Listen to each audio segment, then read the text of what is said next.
do for a young first-time home buyer who has no credit they've Yep. never had credit cards, they've never had loans, they've Yep. never had anything. So you have a kid who has saved money, wants to buy a house, but has no credit. Yep, I've run into that a lot, where, the score that actually comes up on a credit bureau when you have no credit, I think it's 9003, I wanna say that means you have no score. And, what I do in that case is you open a secured credit card, go down to a local bank with, say, $500, $1,000, put it into a savings account, and then they'll give you a credit card for what you put in there, so it's secured.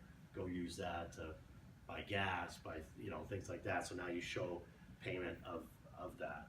So, and if you do that for, usually it's around 6 months, I would say, and then you would get a score.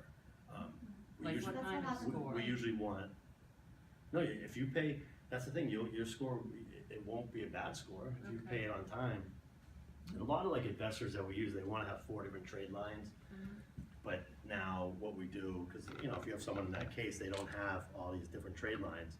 So what you do is you can go and we'll collect, like, say, their PSNH bill or their Comcast bill, show that they've paid that on time, show the canceled checks, and now some investors, versus requiring 4 trade lines on your credit, as long as they have the credit score, and then I can back it up with like I said, a PSNH history or a Comcast history, a cell phone history, because those are the items that don't report to your credit bureau, so you don't see that on there. Yeah, FICO has actually developed a new score called the expanded score for that purpose.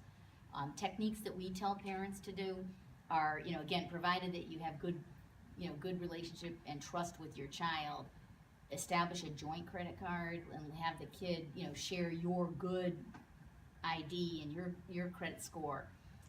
That's one way to do it, but you have to be absolutely, careful with that, because if they're on a joint card, you're gonna own that debt if the child Right. racks up a huge debt and, You make doesn't. someone like an authorized user. and Exactly. they would get that. Another way to have the kid get a credit card of his own is, or her, sometimes like the gas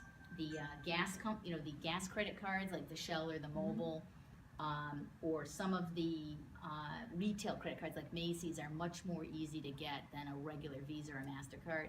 So have them try that route.